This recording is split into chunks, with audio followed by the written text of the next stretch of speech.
Quand nous démontrons une proposition, la démonstration nous permet souvent non seulement d'établir que la proposition est vraie, mais elle nous explique aussi pourquoi cette proposition est vraie. Et cela nous amène à nous demander si c'est toujours le cas, c'est-à-dire si une démonstration est toujours une explication. Par exemple, si nous multiplions le nombre 12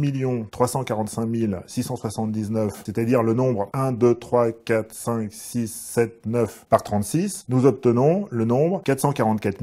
444 444, et nous pouvons nous demander, par exemple, pourquoi le résultat de cette multiplication est un nombre si particulier qui ne contient que le chiffre 4.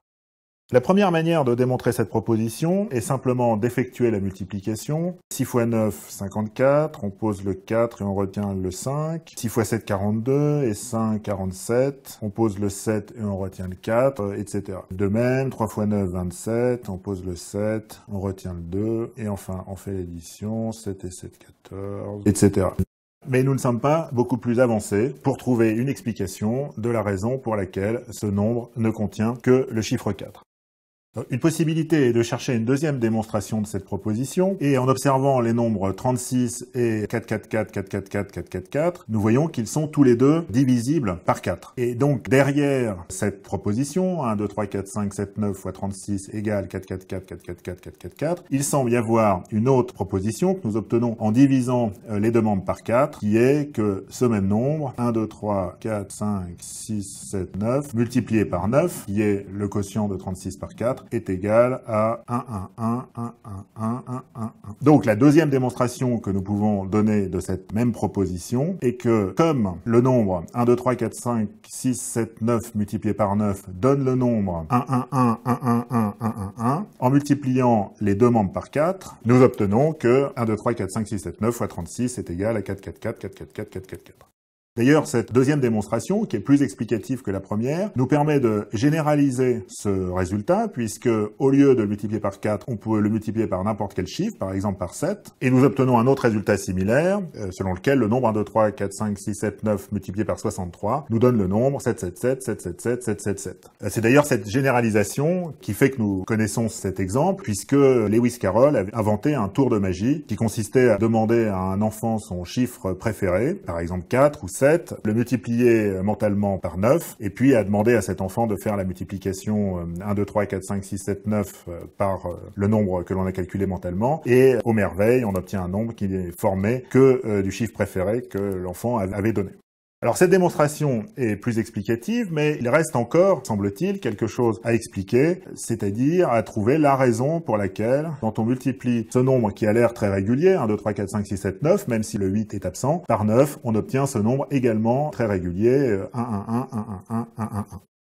Alors pourquoi est-ce que quand on multiplie ce nombre 1, 2, 3, 4, 5, 6, 7, 9 par 9, on obtient le nombre 1, 1, 1, 1, 1, 1, 1, 1, 1. Une manière de le voir est de transformer cette multiplication en une division, et donc on se ramène à se poser la question de savoir pourquoi quand on divise le nombre 1, 1, 1, 1, 1, 1, 1, 1, 1 par 9, on obtient 1, 2, 3, 4, 5, 6, 7, 9. Pour ça, essayons de poser la division. On commence par diviser le nombre 11 par 9, le quotient est 1 et le reste est 2, et puis on descend l'un des 1 du dividende, et on obtient le nombre 21. Ensuite, on divise 21 par 9, le quotient est 2, le reste est 3, et on descend un 1 du dividende, et on obtient le reste 31. Et il n'est pas difficile de voir qu'en effectuant cette division, les restes successifs vont être 2, 3, 4, 5, 6, etc. Et de la même manière, les chiffres du quotient vont être 1, 2, 3, 4, 5, etc. Alors on peut assez vite s'en convaincre, quand le reste est n, et que l'on descend un 1 dividende, on obtient le nombre dizaines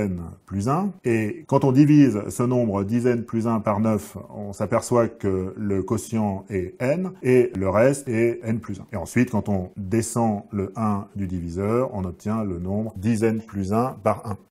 Et donc, on obtient ainsi les chiffres du quotient 1, 2, 3, 4, 5, 6, 7, et les restes vont être 21, 41, 51, 61, 71 et 81. Et il se passe ici quelque chose de nouveau, c'est que le reste 81, qui est dizaine plus 1 pour n est égal à 8, eh bien quand on divise par 9, on n'obtient pas, comme on s'y attendrait, 8 fois 9 plus 9, avec ici un quotient 8 et un reste 9, parce que 9 est trop grand pour être un reste, et on obtient directement 9 fois 9, et donc on comprend maintenant pourquoi il n'y avait pas de 8. On a un 9, et la division tombe juste. Cette troisième démonstration, qui est plus explicative que la deuxième, qui était elle-même plus explicative que la première, nous permet à nouveau de généraliser le résultat.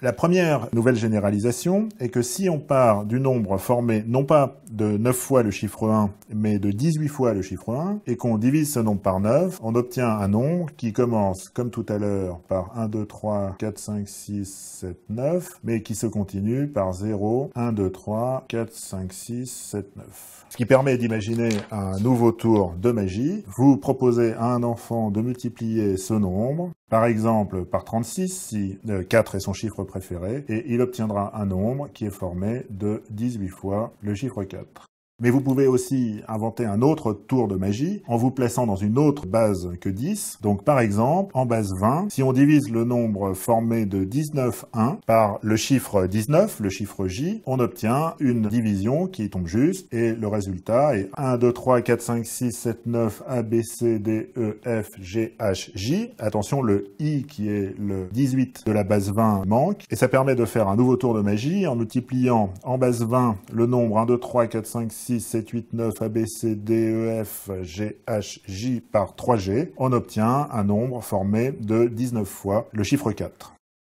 Nous avons donc vu 3 démonstrations de la même proposition 1, 2, 3, 4, 5, 6, 7, 9 fois 36 égale 4, 4, 4, 4, 4, 4, 4, 4, 4. Et nous avons vu que chacune des démonstrations était plus explicative que l'autre. Et on voit en particulier ce caractère explicatif par le fait que chaque démonstration a permis de nouvelles généralisations. Et on arrive à la conclusion que s'il y a des démonstrations qui sont plus explicatives que d'autres, c'est que l'explicativité ne fait pas partie de la définition de la notion de démonstration. Ce qui définit la notion de démonstration est qu'elle permet de savoir qu'une proposition est vraie et non pas pourquoi elle est vraie. Et cette différence entre démonstration et explication est accentuée par le fait que depuis la fin du XXe siècle, nous avons construit des démonstrations qui utilisent de très longs calculs informatiques et ces démonstrations sont des exemples de démonstrations qui sont très peu explicatives, ce qui accentue encore ces distinctions entre démonstration et explication.